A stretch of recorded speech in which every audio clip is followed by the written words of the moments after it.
everyone. Guten Morgen alle zusammen. Let's open with a word of prayer. Lass uns mit einem Gebet anfangen.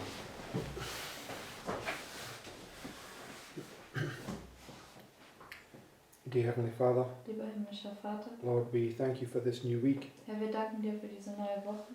and every time we come through this, Lord, it's teaching us new principles. Und jedes Mal, wenn wir da durchgehen, lehrt es uns neue Prinzipien. The cycle is going round again. Dieser Zyklus, der geht wieder rund. I pray, Lord, that you'll help us not to make the same mistakes as we made last week. Und ich bete, Herr, dass du uns hilfst, dass wir nicht dieselben Fehler begehen, die wir letzte Woche begangen haben. But as we go through these things, we learn the lessons that you're trying to teach us. Sondern wenn wir durch diese Dinge durchgehen, dass wir deine Lektionen lernen, die du uns versuchst zu lehren. And understand that spiritual things are spiritually discerned. Und dass wir verstehen, dass geistliche Dinge geistlich erkannt werden. Please help me now this morning Bitte hilf mir jetzt heute Morgen, as I try to relay this very difficult topic, wenn ich versuche, dieses schwierige Thema darzulegen, that you would open our hearts and minds dass du unsere Herzen und unseren Verstand öffnest and give us great wisdom. und uns viel Weisheit gibst. And we ask this in the name of Jesus. Wir bitten das im Namen Jesu. Amen. Amen.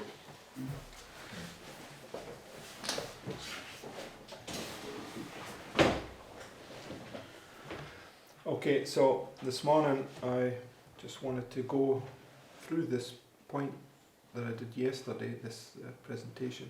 Heute Morgen möchte ich durch diesen Punkt durchgehen, also diesen Vortrag, den ich gestern gemacht habe.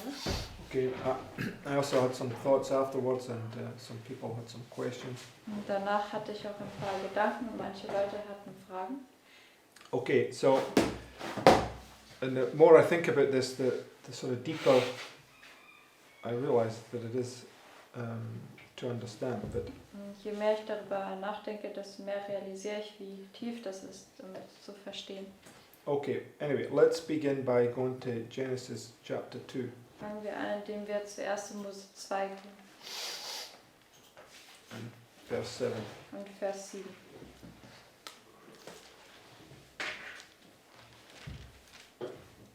It says, "And the Lord God formed man of the dust of the ground and breathed into his nostrils the breath of life, and man became a living soul. And the Lord God planted a garden eastward in Eden, and there he put the man whom he had formed."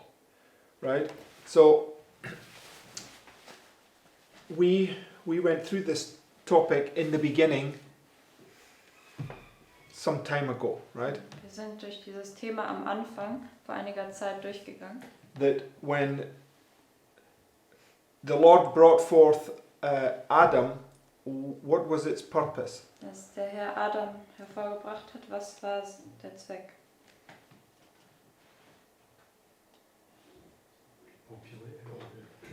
Yeah, okay, repopulate, but why? Um die Erde wieder zu bevölkern. Und weshalb? Right, because he is now instigating the plan of salvation, right? Weil Satan und seine Engel gefallen sind und er den Erlösungsplan jetzt wieder einsetzt. Okay, so everything that he did that's written here in the book of Genesis is for the plan of salvation, right? Also alles, was er getan hat, was hier im Buch der Mose steht, ist für den Erlösungsplan. Okay, and not only was he instituting now a plan to repopulate the angels that fell, Nicht nur hat er diesen Plan eingesetzt, also das wieder neu zu bevölkern, wegen den Engeln, die gefallen sind, but he was already foreseeing that man would fall, weil er hat schon vorhergesehen, dass der Mensch fallen würde. right? So it was a warning. So when man was brought forth, it was a warning to him about what had happened to the angels. Als der Mensch hervorgebracht wurde, war das eine Warnung für sie, was mit den Engeln passiert ist. But it was already predicting his own fall, Aber right? es hat schon ihr eigener Fall vorhergesagt. Okay, so we know, right, that God created man on the 6th day, Wir right? wissen, also Gott hat den Menschen am 6. Tag geschaffen. Okay, and once he's created, he places him in the garden, Und right? sobald er geschaffen wurde, wurde er in den Garten platziert. And we know from the plan of salvation that this marks the beginning, Wir wissen, vom Erlösungsplan markiert das den Anfang. right? But the beginning is marking the end, Aber right? der Anfang markiert das Ende, Because it's the Sabbath, weil right? das ist der Sabbat. Okay, so when the Lord places Adam in the garden, Adam is holy. He's created in the image of God, Also right? wenn der Herr Adam in den Garten setzt, dann ist er heilig, er ist im Bild Gottes geschaffen. Right. So let's just take this.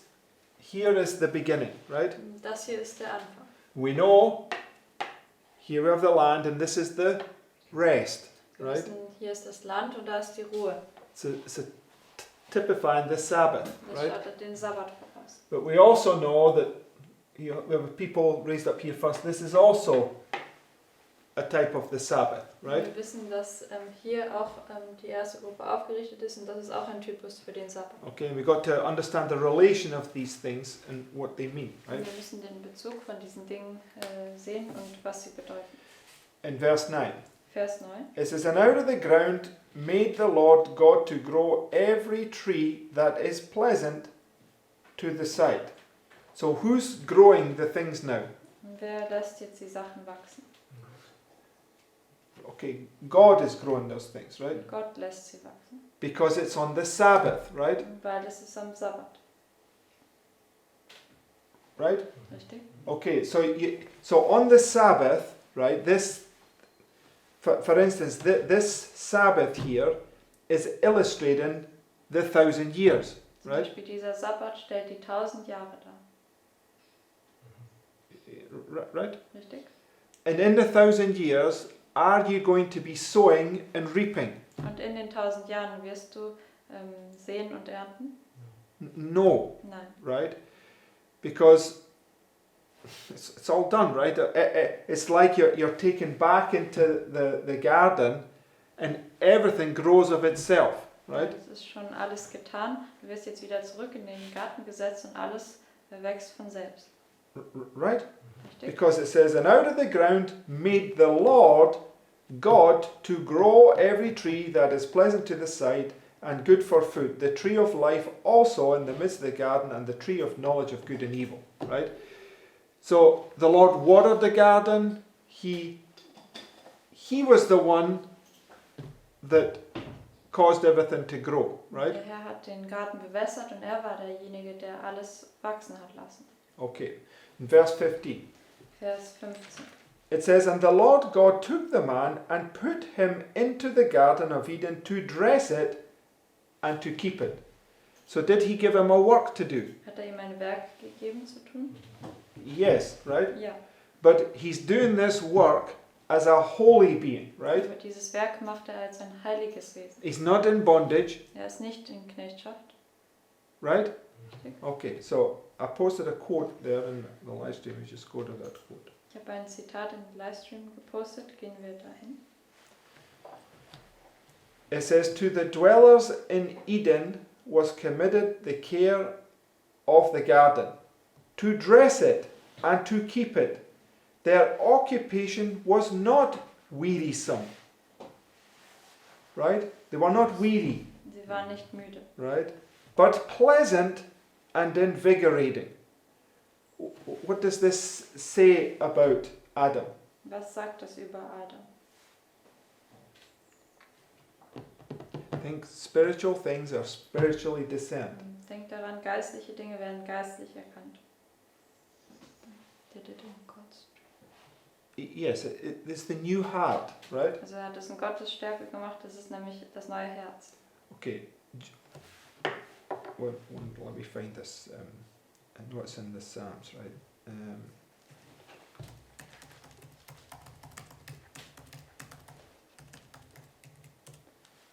Yeah, go to Psalm 40 Geht zu Psalm 40 and verse 7. Vers 7.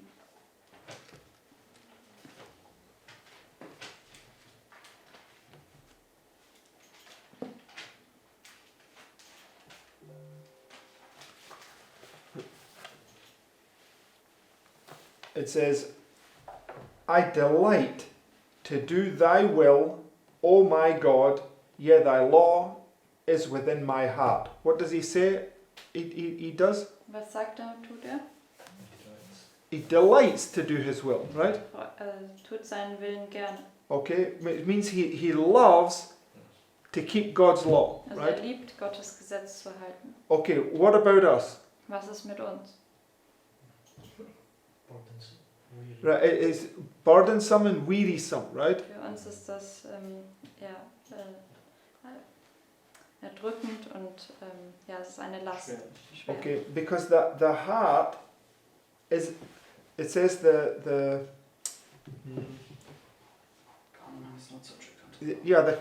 well, let's go there. Go to Romans chapter 8, right? Gehen wir zu Römer 8.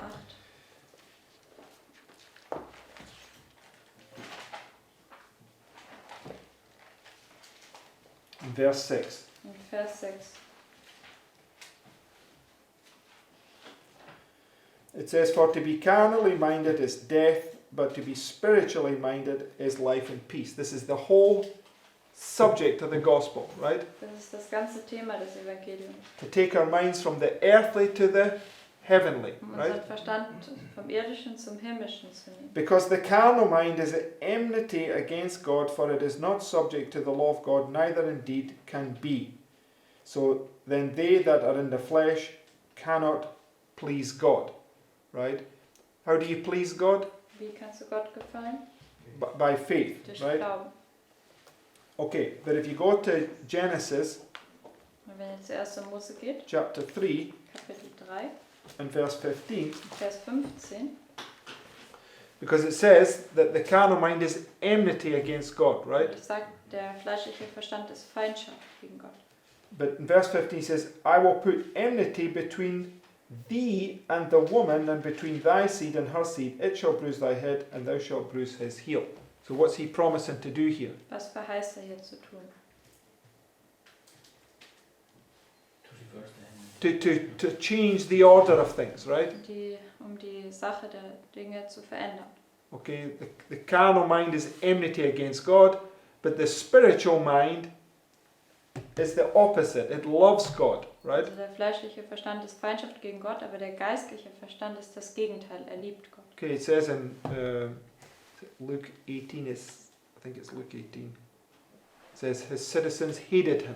Ich glaube, es sagt in Lukas 18, dass seine Bürger ihn gehasst haben. Okay, we hate God because we do not keep his commandments. We do not delight to keep his law, right? Wir hassen Gott, weil wir seine Gebote nicht halten wollen.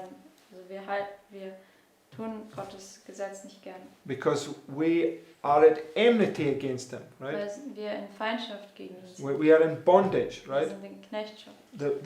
Everything about our labor is wearisome, and it's like, oh, I have to do this again, right? Also alles, was wir arbeiten, das ist ermüdend und dann denken wir, oh, jetzt muss ich das schon wieder tun.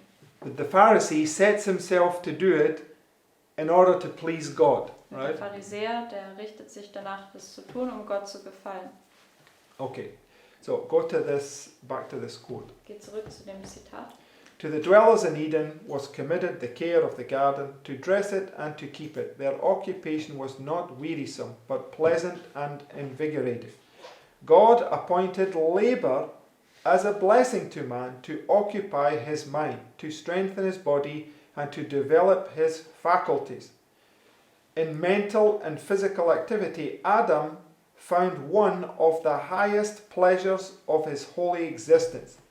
And when, as a result of his disobedience, he was driven from his beautiful home and forced to struggle with a stubborn soil to gain his daily bread, that very labour, although widely different from his pleasant occupation in the garden, was a safeguard against temptation and a source of happiness.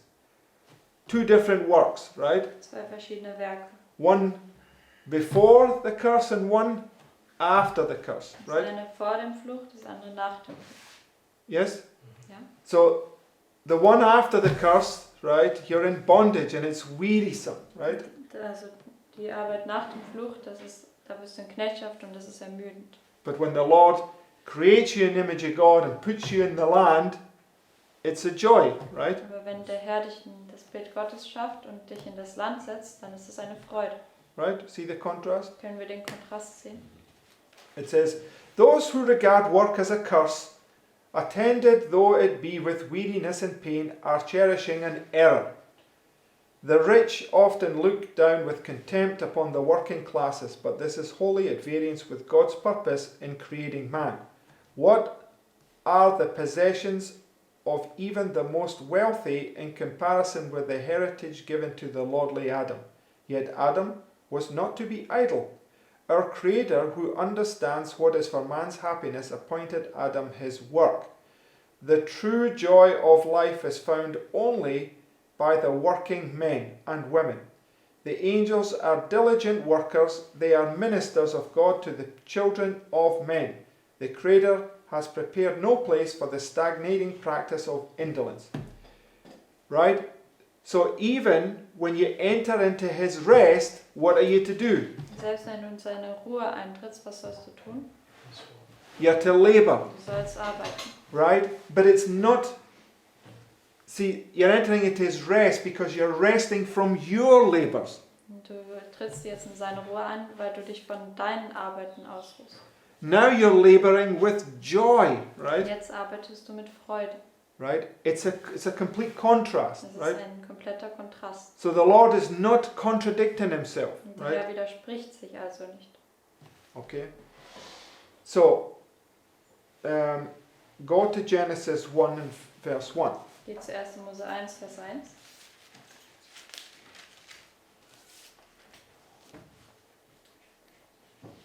So, prophetically, we're here, right? Prophetisch gesehen sind wir hier.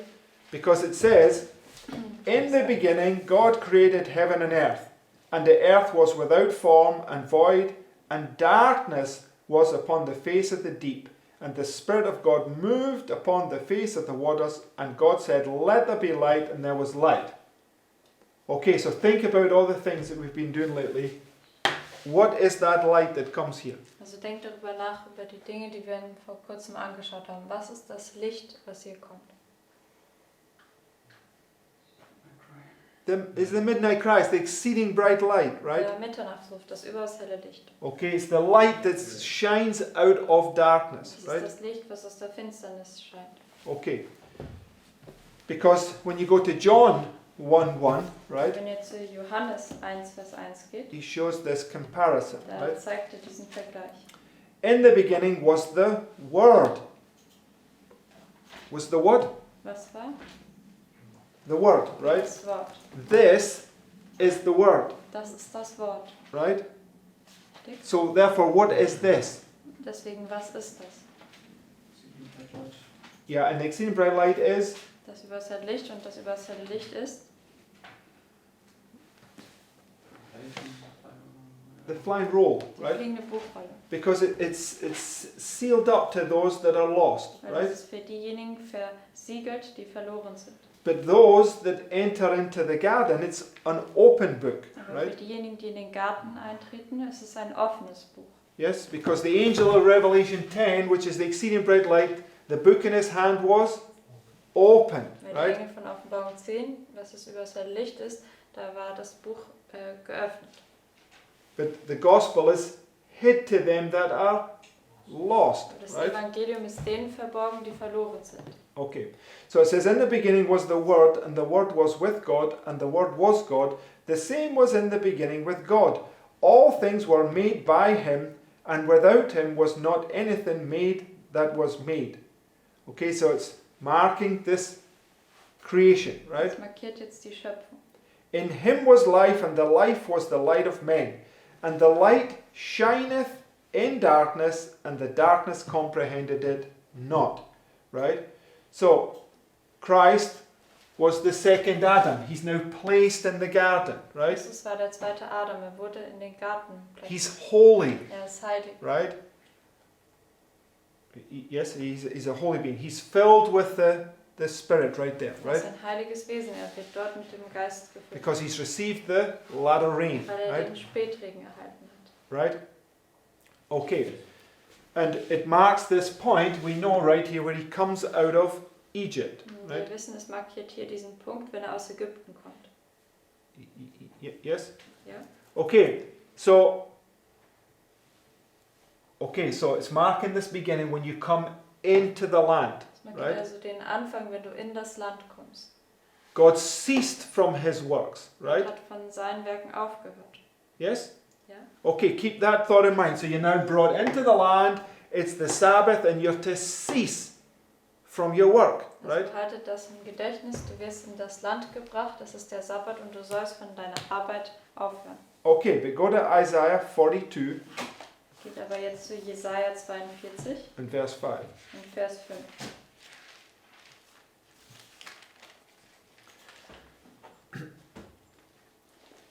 It says, Thus saith God, the Lord, He that created the heavens. So he's taking you back to the beginning, right? Bringt dich wieder zurück zum Himmel.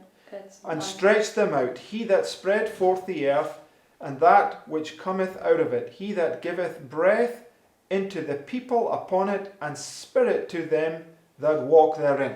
So it's marking a point where he breathed into them, right? Das markiert jetzt den Punkt, wenn er in sie hineingehaucht hat. Okay, so where did we read that? Wo haben wir das gelesen?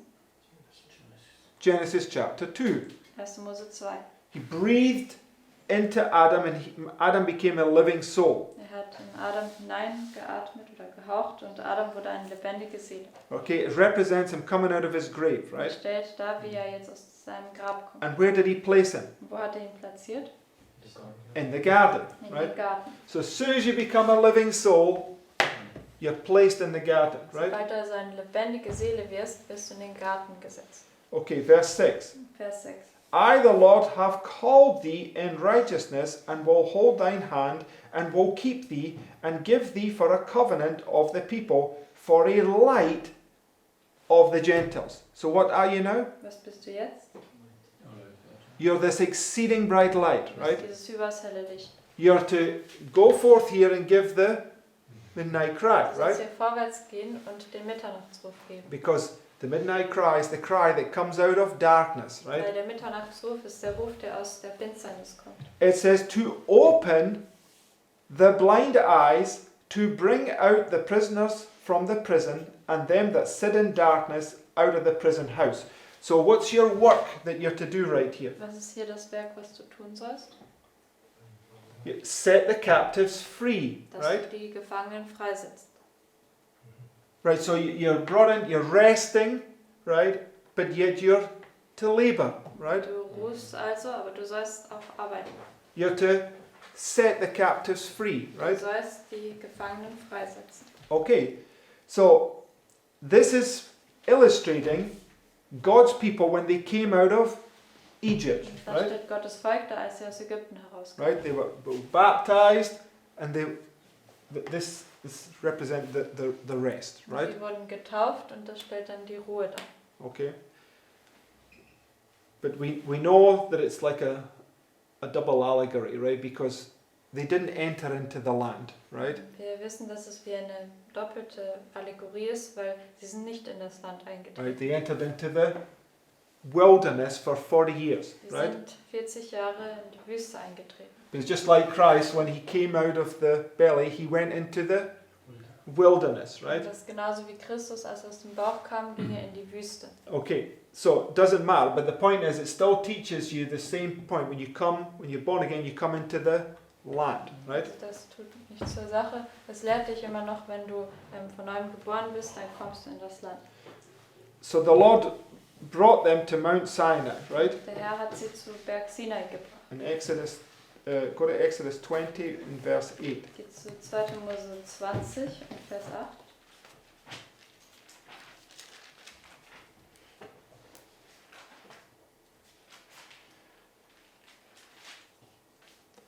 Okay, so when he brings them out of Egypt, out of their bondage, right? Wenn er sie aus Ägypten, aus ihrer Knechtschaft bringt, Right, he was bringing them to mark the point where he's entering into covenant with them, right? Da hat er sie zu dem Punkt geführt, wo er markiert, dass er sie mit ihnen in einen Bund eintritt. And the covenant is marked by the rainbow, right? Und der Bund wird durch den Regenbogen markiert. Yes? Ja. And August 11, 1840, the angel of Revelation 10 has a rainbow above him, right? Und am 11. August 1840, da hat der Engel von Offenbarung 10 einen Regenbogen um sich herum. And it's the same thing. God here on Mount Sinai, he's revealing himself to the people, Und right? dasselbe ist auch hier. Gott offenbart sich dem Volk hier beim Berg Sinai. And he says, remember the Sabbath day to keep it holy. 6 days shalt thou labor and do all thy work. But the 7th day is the Sabbath of the Lord thy God. In it thou shalt not do any work, thou nor thy son, nor thy daughter, thy manservant, nor thy maidservant, nor thy cattle, nor thy stranger that is within thy gates. So they've entered into the Sabbath, right? Sie sind also jetzt in den Sabbat eingetreten. But he says, 6 days shall thou labor, but on the Sabbath you're not going to do any labor, right? Und er sagt, 6 Tage sollst du arbeiten, aber am Sabbat sollst du gar keine Arbeit tun. That's like an oxymoron, Das right? ist wie ein Widerspruch. Right? But you're not to do your own works, Aber right? du sollst nicht deine eigenen Werke tun. Right? Because is there a labor that you're to do in the Sabbath? Weil gibt es eine Arbeit, die du am Sabbat tun sollst? Yes. Right? We'll see what that labor is in a moment, Ja, right? wir werden gleich sehen, was diese Arbeit ist. Okay. It says, for in 6 days the Lord made heaven, earth, and sea, and all that in them is, and rested the 7th day. Therefore the Lord blessed the Sabbath day and hallowed it. Okay? Bis Vers 11. Okay, but let's see. When they came out of Egypt, were they converted? Als sie aus Ägypten herauskamen, waren sie bekehrt? No, they were not. It was just an allegory, right? Nein, waren sie nicht. Das war nur ein Gleichnis. Okay, because in Exodus 19, In right, 2. Mose 19, verse 5, Vers 5.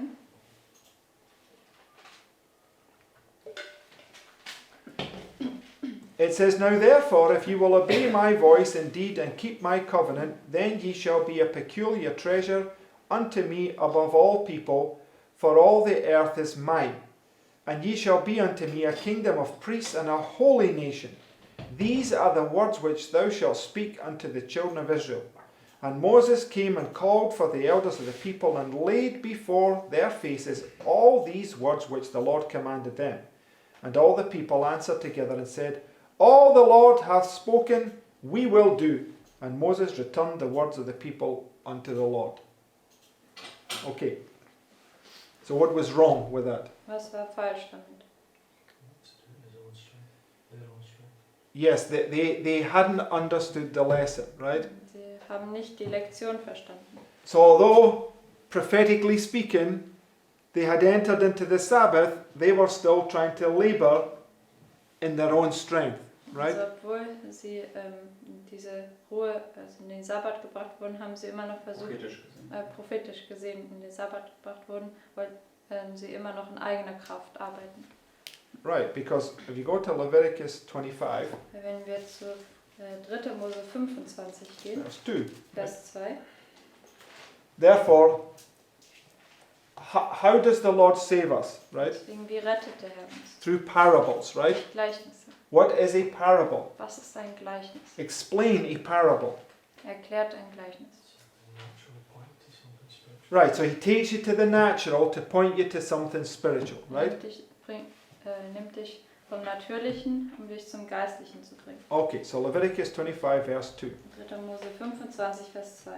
Speak unto the children of Israel, and say unto them, when ye come into the land which I give you, then shall ye keep a Sabbath unto the Lord. Right? And he does the same thing here, right? It marks the point when you come into the land, you've entered into his rest, right? Markiert dasselbe, wenn du das Land kommst, bist du in seine Ruhe eingetreten. So technically, what's the first day? Also technisch, was ist der erste Tag? What's the first day?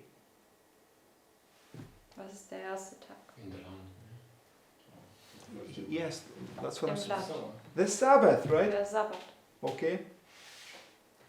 Technically, that's the first day, right? Technisch gesprochen ist das der erste Tag. Do we get that point? Verstehen wir diesen Punkt?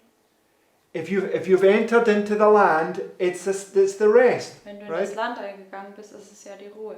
It's the beginning. Das ist der Anfang. So you've already entered into his rest, but he's now given them a labor to do, right? Du bist schon in seine Ruhe eingetreten, aber er gibt ihnen jetzt eine Arbeit zu tun. Okay, it says, when you come into the land which I give you, then shall the land keep a Sabbath unto the Lord. 6 years thou shalt sow thy field, and in 6 years thou shalt prune thy vineyard, and gather in the fruit thereof. And this was a literal work that they were to do. Und das war ein buchstäbliches Werk, was sie tun sollten. Okay, why were they given this literal work to do? Warum wurde ihnen dieses buchstäbliche Werk gegeben zu tun? It's an allegory, right? But we read about Adam, right? What was the difference between Adam's work before and after? Das war eine Allegorie und wir haben über Adam gelesen, was war der Unterschied zwischen Adams Werk vor und nach. Yes, so it was purposeful by the Lord. This is the point I'm making. After the fall, it was purposeful by the Lord that he gave them this physical labor, right? Also dass es vorher angenehm war und nachher eben entmüdend, und das war eben absichtlich vom Herrn, dass er ihnen nach dem Fall dieses physische Arbeit gegeben hat. Okay, in the 1,000 years, will we be physically laboring? In den 1000 Jahren werden wir physisch arbeiten? No, right? Nein. It will be a labor of a completely different order, Es right? wird eine Arbeit sein, die ganz anders aussieht. Okay, Sister White says that when you're working in the garden, you're not using shovels and pulling out weeds and all these sorts of things. It's you're building and nurturing the garden, right? But it's through some means that we have no idea about, right? Also ein Wald sagt, wenn wir dort im Garten arbeiten, dann wird das nicht mit Schaufeln oder anderen Gartenwerkzeugen sein, sondern wir werden den Garten erhalten und aufbauen. Wir haben keine Vorstellung darüber, wie das aussieht. It depends what you mean with physical labor. I mean, you will do something physically. Yeah. It's not laborsome. It's not wearisome. It's not wearisome, but you will still do something physical. I mean, you will. It doesn't matter always, but you're making. Why are you making this argument? There's a difference between you doing something in your strength and doing something in God's strength. Two completely different works. No, I agree with that, but it just leaves the wrong impression if you say you don't do something physical and you think, oh, you just. I'm talking about this. This what he's talking about here. 6 years thou shalt sow thy field, and 6 years you shall prune the vineyard. Are you going to be doing that in the 1,000 years? Also ich spreche jetzt hier über diese physische, ermüdende Arbeit. Also wirst du das in Vers 3 wegen 1000 Jahren machen? Look, this is a bad argument, right? Go back to the beginning, right, and go to the quote that we read. Geht nochmal zu dem Zitat, was wir gelesen haben.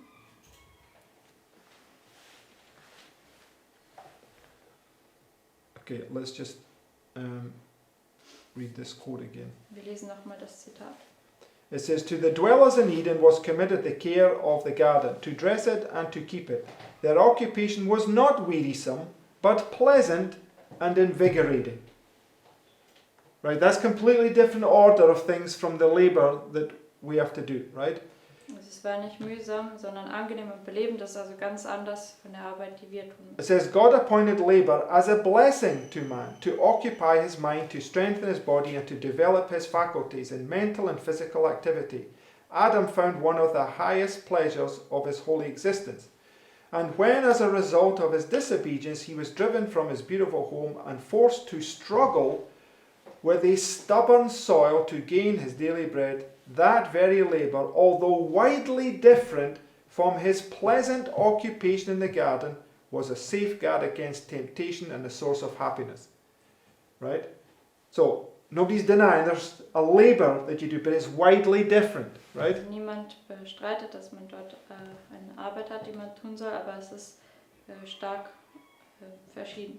So the point I'm asking, when you go back to Leviticus 25, when you enter into the 1,000 years, are you going to be doing this? Also wenn wir zurück zu 3. Mose 25 gehen, wenn man die 1000 Jahre eingeht, wird man das hier tun?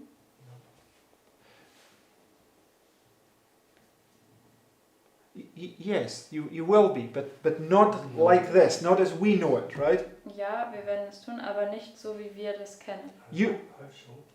The earth's not been created yet. The new earth's not been created yet. We're doing a work of judgment in 1,000 years, not a work in gardens. It's good. Your mind is still stuck in literal things. You're going to travel the universe, right? Not in 1,000 years. Okay. In 1,000 years, we're going through the books with Christ. You will be doing this work, right? Because it says it. In which earth? It's not been made new yet. It doesn't matter. It's talking about a spiritual work, right? Also God can't contradict himself, right? über ein geistliches Werk, Gott kann sich ja nicht widersprechen. This is about sowing seed, right? Type must meet antitype. Da geht es Samensehen und der Typus muss You will see in a moment. The point is that in this illustration here, when they came into the land, were they doing this physically? Ihr werdet gleich sehen, also als sie damals in das physische Land, buchstäbliche Land kamen, haben sie das physisch getan? Yes, it was a toilsome, wearisome work for them, right? Ja, das war ein ermüdendes und arbeitsreiches Werk. Okay, so he took them to the natural to teach them something spiritual, Er right? hat sie also vom Natürlichen genommen, um sie was Geistliches zu lehren. And in this illustration, right, he teaches them the principle about the Sabbath, right? Und in dieser Darstellung lehrt er sie das Prinzip über den Sabbat. Verse 4. Vers 4. But in the 7th year shall be a Sabbath of rest unto the land, a Sabbath for the Lord. Thou shalt neither sow thy field nor prune thy vineyard. So what will you be doing this work in the 1,000 years? Wirst du dieses Werk in den 1000 Jahren tun? No. Nein. It says, that which groweth of its own accord of thy harvest thou shalt not reap. Specifically says it. You're not going to be doing this work in the rest, right? Da steht spezifisch, dass du dieses Werk nicht in der Ruhe tun wirst. Okay, neither gather the grapes of the vine undressed, for it is a year of rest unto the land. And the Sabbath of the land shall be meat for you, for thee, and for thy servants, and for thy maid, and for thy hired servants, and for the stranger that sojourneth with thee. And for thy cattle, and for the beasts that are in the land, shall be an increase thereof for meat. Right? So, a day equals a year, right? Vers 7. Und ein Tag ist ja gleich einem Jahr. And a year equals a day equals a year, and a year equals 1,000 years, Ein right? Tag A day. ist gleich A einem day Jahr. in the Lord equals 1,000 years, Yes. not a year.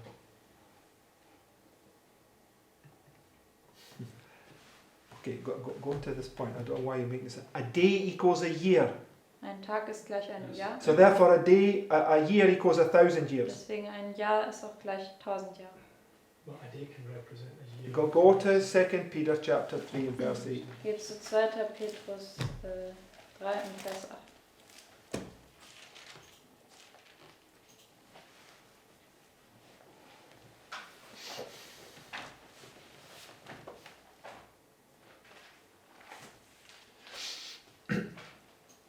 But beloved, be not ignorant of this one thing, that one day is with the Lord as 1,000 years, and 1,000 years is one day. Now, why is Peter mentioning this point? Warum erwähnt Petrus diesen What's he Punkt? referring to? Auf was bezieht er sich?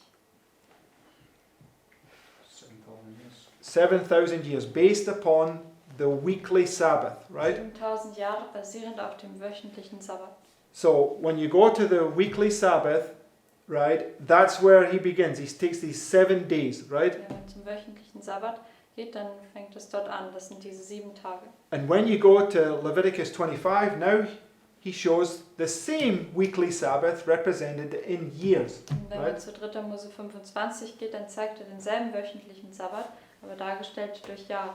So and it says a year equals a day. Und es sagt, ein Jahr ist gleich einem Tag. So if a year equals a day and a day equals 1,000 years, a year equals 1,000 years. It's the same illustration. Also wenn ein Tag ein Jahr gleich einem Jahr ist und ein Tag 1000 Jahre sind, dann ist auch ein Jahr 1000 Okay. Jahre. This yearly Sabbath is an illustration of the 1,000 years rest. Dieser Right? jährliche Sabbat ist eine Darstellung der 1000 Jahre Ruhe.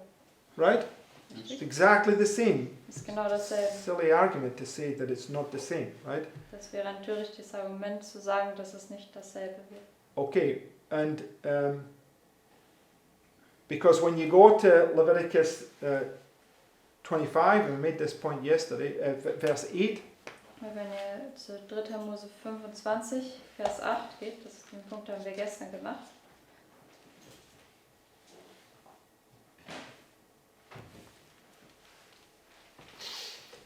it says, And thou shalt number 7 Sabbaths of years unto thee, 7 times 7 years. So here we have a multiple of 7 years, right? Also hier haben wir, wie sagt man das? Anzahl von 7 Jahren. Eine Anzahl von 7 Jahren. Okay, based upon the cycle of 7, right? Basierend auf dem Zyklus von 7. Okay, so 7 years, right, in one sense also illustrates the same thing, right? Also 7 Jahre in einem Sinne stellt auch dasselbe dar. Okay, so it says, The space of 7 Sabbaths of years shall be unto thee 49 years, right? So in this 7 times 7, there are 7 Sabbaths, right? Also in diesen 7 mal 7, da gibt es 7 Sabbate. It's just the same illustration in Pentecost, right? Das ist einfach dieselbe Darstellung am Pfingsten. Because there would be 7 Sabbaths, right? Es sollte 7 Sabbate geben. Right?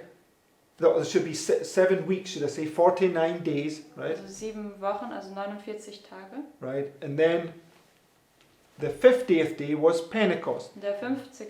Tag war Pfingsten. right? Richtig. And this is exactly the same illustration, but this one is illustrated in years. Und das ist genau dieselbe Darstellung, aber das hier wird mit Jahren dargestellt. Okay? So we know that when you come to it, because the Jubilee, the 50th year, is an illustration of Pentecost, right? Wenn man zum Jubeljahr kommt, das 50. Jahr ist eine Darstellung für Pfingsten. Because in verse 9 it says, Bei Vers 9 sagt es, Then shall thou cause the trumpet of the Jubilee to sound on the 10th day of the 7th month, and in the day of atonement shall ye make the trumpet to sound throughout all your land. Right, so just go to Matthew 24. geht zu Matthäus 24. We'll come to this point prophetically. Und da kommen wir jetzt prophetisch zu diesem Punkt. Now we know this is the harvest, right? Wir wissen, das ist die Ernte. Yes? Ja. And he's sending forth his reapers there, right? Und er sendet dort seine Schnitter aus. His reapers are the angels, Seine right? Schnitter sind die Engel. Okay, so in Matthew 24, verse 29, Matthäus 24, Vers 29 it's the same point, ist right? derselbe Punkt.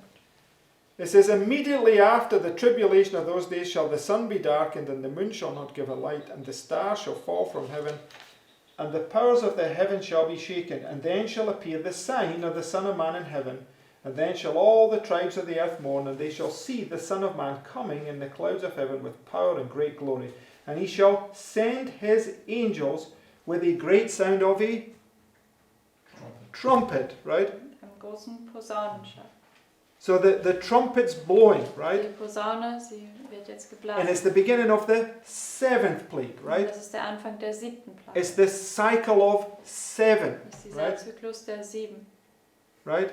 And we know, she says, when the 7th plague begins, it's the outpouring of the angel of Revelation 18. It's Pentecost, Und wir right? wissen, dass sie sagt, wenn die 7. Plage anfängt, dann wird der Engel von Offenbarung 18 ausgegossen. Es ist Pfingsten. Right? So if you take a day equals a year, right? Pentecost was the 50th day, right? Also wenn man das nimmt, ein Tag ist ein Jahr, dann war Pfingsten der 50. Tag. Therefore, the Jubilee is the 50th year. It's Pentecost, Und right? deswegen das Jubeljahr ist das 50. Jahr, also Pfingsten. And it begins with the blowing of a trumpet, right? Fängt an mit dem Blasen einer Posaune. Right? And the trumpet blowing is the midnight cry. Und wenn die Right? Posaune geblasen wird, das ist der Mitternachtsruf. Is it the Day of Atonement here? Das ist der Versöhnungstag hier. Yes, Yeah. right? Okay. And he's sending forth to gather, Und right? er sendet jetzt vorwärts, um zu sammeln To reap und zu ernten in the Sabbath, am Sabbat. right? Richtig? It's not an oxymoron, it's a spiritual reaping, Das right? ist kein Widerspruch, es ist ein geistliches Ernten. Okay, because just go on, right? Man liest weiter.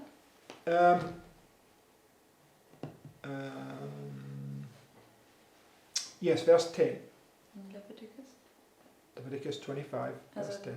3. Mose 25, Vers Yes, 10. sorry, we need to go back to Leviticus 25. Sorry, I should have said keep your place there. 3. Mose 25, Vers 10. It says, and ye shall hallow the 50th year, and proclaim liberty throughout all the land unto the inhabitants thereof. It shall be a jubilee unto you. So what are you gaining there? Was gewinnst du dort? Your freedom, right? Eine Freiheit. Your freedom from Eine Freiheit von bondage, right? Knechtschaft. Okay. And ye shall return every man his possession, and ye shall return every man unto his family. A jubilee shall that 50th year be unto you. Ye shall not sow, neither reap that which groweth of itself, nor gather the grapes in it of the vine undressed. So we just know for a certain that the angels are going forth there and they are reaping. Und wir wissen mit Sicherheit, dass die Engel hier vorwärts gehen und ernten. So it can't be, he's telling them there, no more are you going to sow and reap in your own strength. Also er Right? sagte hier, du wirst nicht mehr sehen und ernten in deiner eigenen Kraft. That work is finished now, right? Dieses Werk ist jetzt zu Ende. That's the labor you were given when you fell from grace, Das right? war die Arbeit, die dir gegeben wurde, als du von der Gnade gefallen bist. Okay, verse 12. Vers 12. For it is the Jubilee, it shall be holy unto you. Ye shall eat the increase thereof out of the field. In the year of this Jubilee, ye shall return every man unto his possession. Right? So Christ, when he comes forth here, he's holy, right? Christus hier vorkommt, ist er heilig. And this is the first 6 months, right? Das sind die ersten 6 Monate. Okay, and it was this preparation work, Das right? war dieses Vorbereitungswerk. He was in this time of peace because the dove of peace came down from heaven and filled his being, Er right? war in der Zeit des Friedens, weil die Taube des Friedens heruntergekommen ist und sein Wesen erfüllt hat. And he can say, I delight to do thy will, O Lord, yea, thy law is written in my heart, Und right? er kann sagen, deinen Willen, o Herr, tue ich gern, dein Gesetz ist in mein Herz geschrieben. Okay, so go to Isaiah 61 Dann gehen wir zu Jesaja 61 and verse 1. und Vers 1.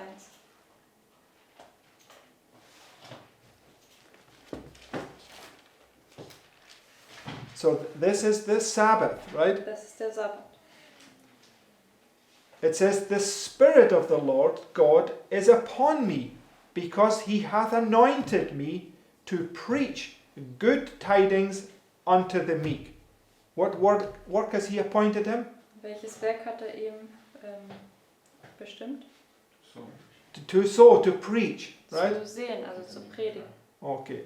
Unto the meek. He has sent me to bind up the brokenhearted, to proclaim liberty to the captives, and the opening of the prison to them that are bound. Okay, this is the work that he's been given to do. And what's he doing? Das ist das Werk, was ihm gegeben wird. He's zu tun. setting them free. Und er setzt sie frei. Where did we read that you were to be set free? Wo haben wir gelesen, dass du freigesetzt werden sollst?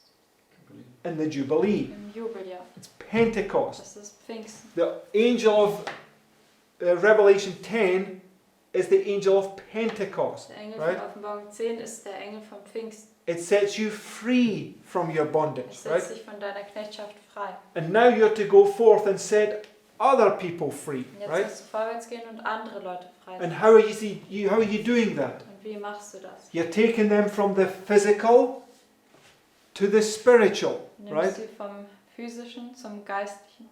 Because the physical is burdensome, but the spiritual is easy, Weil Right. das Physische, das ist ermüdend, aber das Geistliche ist leicht. right? Okay, because if you go to Luke chapter 4, Wenn ihr zu Lukas 4 geht, this is where Christ fulfilled this, what was written in Isaiah, dann right? hat Christus das erfüllt, was in Jesaja geschrieben In verse 16. Lukas 4, Vers 16. It says, "And he came to Nazareth, where he had been brought up, and as his custom was, he went into the synagogue on the Sabbath day." What's he showing us right there? Das zeigt er uns da.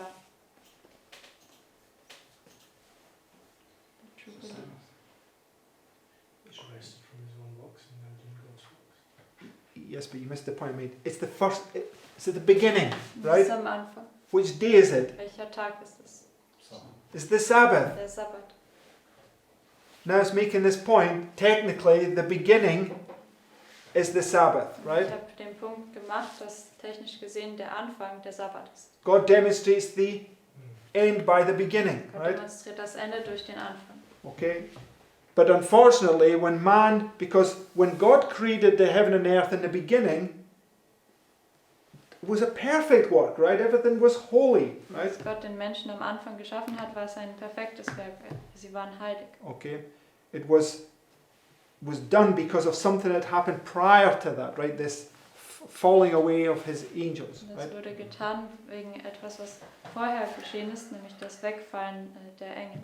So it goes from a period of darkness, the earth was void and darkness was upon the face of the earth, and now comes the light, Also right? es geht jetzt von einer Zeit der Finsternis, die Erde war ja finster und wüst, und jetzt kommt das Licht. So Christ comes out of bondage because he comes out of Egypt, Christus right? kommt jetzt aus der Knechtschaft, weil er kommt aus Ägypten. Comes out the belly. Er kommt aus dem Bauch. It's the Sabbath. Es ist der Sabbat. But yet, in the beginning, it was the first day of the week, right? Aber am Anfang, das war der erste Tag der Woche. Okay, he's trying to teach us there, right? It's only the first day of the week when you're in bondage. Es versucht uns das zu lernen. Es ist nur der erste Tag der Woche, wenn du in Knechtschaft Okay, bist. there's something, maybe some deeper thing about that than we realize, and maybe why Satan is using the first day of the week as the Sabbath, right? Vielleicht ist da noch was Tieferes drin, was wir noch nicht realisieren, weil vielleicht benutzt Satan diesen ersten Tag der Woche als Like Sabbat. deswegen. Ja, deswegen benutzt Satan Yes. den ersten Tag der Woche als Sabbat. Okay, let's go back to Luke 4 and read this again. Gehen wir zurück zu Lukas 4 und lesen das nochmal. And he came to Nazareth, where he had been brought up, and as his custom was, he went into the synagogue on the Sabbath day and stood up for to read. What does he do? Was tut er? He stands up, Steht right? auf. And there was delivered unto him the book. Right? Es wurde ihm das Buch gegeben. Okay, where do we see that? Wo sehen wir das? Revelation 5, right? Morgen 5. Of the prophet Isaiah. And when he had opened the book, right? So it's just like this point of the angel of Revelation 18, right? Revelation 10, right? Genauso wie der Punkt von dem Engel von Offenbarung 10. The angel standing, the book is opened, right? Der Engel steht, das Buch ist geöffnet. Represents Christ. Es stellt Christus dar. And in Revelation 5, he's standing up, right? And it's marking the close of probation. And now it's beginning again, right? In Offenbarung 5, da steht er auf und das markiert das Ende der Gnadenzeit und jetzt fängt es wieder an. And it says, "The Spirit of the Lord is upon me, because he hath anointed me to preach the gospel to the poor. He has sent me to heal the brokenhearted, to preach deliverance to the captives, and recovering of sight to the blind, and to set at liberty them that are bruised." It's the Jubilee, it's the Sabbath, right? Das ist das Jubeljahr, der Sabbat. It was on the Sabbath day. Es war am Sabbat. And he's sent forth now to do this labor, Wird right? jetzt vorwärts gesandt, um diese Arbeit zu tun. Okay. Okay, go to Romans chapter 6. Geht zu Römer 6. It speaks about the baptism. Das spricht über die Taufe.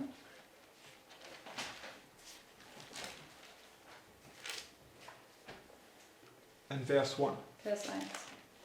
It says, "What shall we say then? Shall we continue in sin that grace may abound? God forbid, how shall we that are dead to sin live any longer therein? Know ye not that so many of us, as we're baptized into Jesus Christ, we're baptized into his death. Therefore we are buried with him by baptism into death, that like as Christ was raised up from the dead by the glory of the Father, even so we also should walk in newness of life. How will you walk? Wie wirst du wandeln? Completely different order of things, right? Ganz anders wie zuvor. All things become new, Alle right? Dinge werden neu. For if we have been planted together in the likeness of his death, we shall also be in the likeness of his resurrection. Knowing this, that our old man is crucified with him, that the body of sin might be destroyed, that henceforth we should not serve sin. So you're not serving this old master anymore, right? Du dienst also nicht mehr diesem alten Meister. For he that is dead is freed from sin, right? So you're working now in a completely different order of things. Du Right? arbeitest jetzt in einer ganz anderen Art. Okay, so go to Matthew 13 and verse 3. Geht jetzt zu Matthäus 13 und Vers 3. Right, so you've entered into the Sabbath, Du right? bist jetzt in den Sabbat eingetreten, Where you're not to sow, neither are you to reap, wo du right? nicht säen und auch nicht ernten sollst. But yet Christ, in Matthew 13 verse 3, Aber Christus in Matthäus 13, Vers 3, it says, And he spake many things unto them in parables, saying, Behold, a sower went forth to sow. What's he doing? was tut er? Seemingly contradicting. Yeah, he's like contradicting himself, but it's not a contradiction, right? Also es scheint so, dass er sich widerspricht, aber es ist nicht ein Widerspruch. Because he's sowing the gospel seed, right? Weil er sieht den Evangeliumssamen. But he's pointing them, right? Because when they come into the land here, they were to physically sow, right? Und, als sie ins Land kamen, sollten sie physisch sehen. But it was to teach them a spiritual lesson, Aber es right? sollte sie eine geistliche Lektion lehren. Okay? Because Matthew 11, verse 28, at the same time, he says this. Weil in Matthäus 11, Vers 28, zur selben Zeit sagte das: Come unto me, all ye that labor and are heavy laden. So he's saying, all you people that think that I'm speaking about a physical sowing, come to me, right? Er sagt, all ihr Leute, die ihr denkt, dass ich über ein physisches Sehen spreche, kommt zu mir. He says, and I will give you rest, Ich right? werde euch Ruhe geben. I will help you to enter into the Sabbath, Ich werde right? euch helfen, in den Sabbat einzutreten. Where you can rest from this wearisome burden that's upon you, Wo right? du von dieser ermüdenden Last dich ausruhen kannst, die auf dir ist. It says, take my yoke upon you and learn of me. So what's he now saying? Was sagt er jetzt? No, he's saying, go to the cross. Er sagt, geht zum Kreuz. The yoke is going to the cross, Das right? Joch ist zum Kreuz. We just read in Romans 6 what happens if you go to the cross. Und wir haben gerade in Römer 6 gelesen, was geschieht, wenn man zum Kreuz geht. All things become new, Alle right? Dinge werden neu. Take my yoke upon you and learn of me, for I am meek and lowly in heart, and ye shall find rest to your souls. So the whole thing is to take you from the physical to the spiritual, you had to go to the cross, right? Damit du vom Physischen zum Geistlichen gebracht werden kannst, musst du zum Kreuz gehen. It says, for my yoke is easy and my burden is light. Vers 30. So if you go to the cross, you will be able to say, like Christ, I delight to do thy will, O Lord, yea, thy law is written within my heart. Also Right? wenn du zum Kreuz gehst, dann wirst du wie Christus sagen können, dein Willen tue ich gern, o Herr, dein Gesetz ist in meinem Herzen geschrieben. Because go to Hebrews chapter 4 and verse 10. Da geht zu Hebräer Kapitel 4 und Vers 10.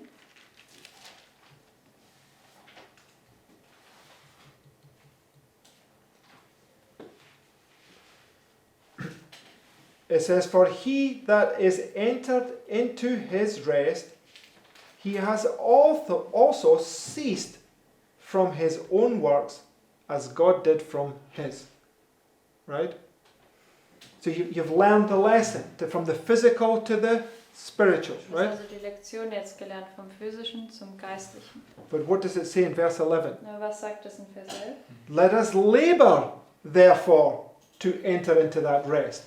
So there's a work that you have to do in order to enter into it, right? Da ist ein Werk, was du tun musst, damit du da rein eintreten kannst. Because when you come here, it's only an earnest, Weil right? wenn du da hinkommst, dann ist es nur eine Anzahlung. So in order to enter into that rest, what labor must you do? Damit du dann in diese Ruhe eintreten kannst, welche Arbeit musst du tun? You must sow the seed, Du musst den Samen sehen and then you must reap the harvest, und die Ernte ernten. right? Not physically, but Nicht physisch, sondern spiritually, right? geistlich. Okay, go to Isaiah 27. Dann geht zu Jesaja 27. Just make these last few points. Ich mache noch die letzten paar Punkte.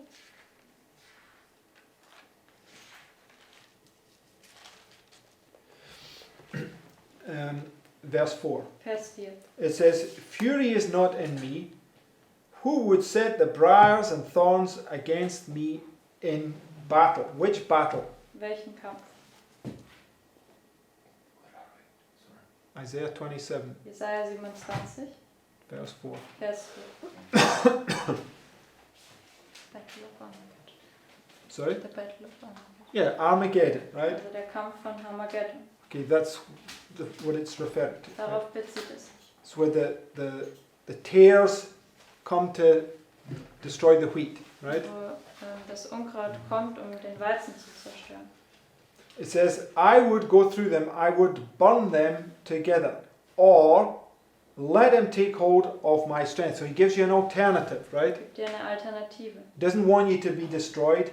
Möchte nicht, dass du zerstört wirst. He says, "Or let him take hold of my strength, that he may make peace with me." Right? So if you take hold of his strength, you've entered into the rest, the Sabbath, right? Wenn du dich an seiner Stärke festhältst, dann bist du in den Sabbat, in die Ruhe eingetreten. "And he shall make peace with me, he shall cause them that come of Jacob to take root. Israel shall blossom and bud and fill the face of the whole world with fruit." So you're going to receive the latter rain, Du right? musst also den Spätregen erhalten. He promised he'd give you the rain in due season, Er hat right? verheißen, er wird dir den Regen in seiner Saison, in seiner Zeit geben. Okay, so you have to take hold of his strength, right? Also du musst dich festhalten an seiner Kraft. Okay, so and we've discussed this after last night, but if you go to Psalms 103, Und das haben wir gestern Abend nochmal besprochen. Danach gehen wir zu Psalm 103.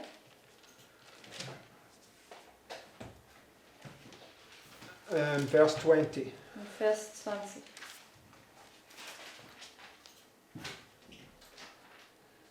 It says, "Bless the Lord, ye his angels that excel in strength, that do his commandments, hearkening unto the voice of his word.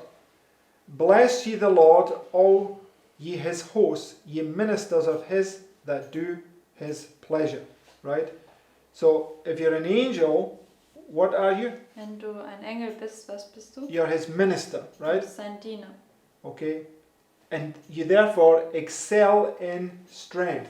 Deswegen übertriffst du an Kraft. Whose strength? Wessen Kraft? God's strength. Gottes Kraft. Okay? So, Sister White had a vision and she saw good old Enoch, right? Und White hat eine Vision, da hat sie den guten alten Henoch gesehen. What was Enoch doing? Was hat Henoch getan? He was traveling the universe, Er right? ist im Universum herumgereist. Right? And so what do you think he was doing? Was denkt ihr, hat er getan?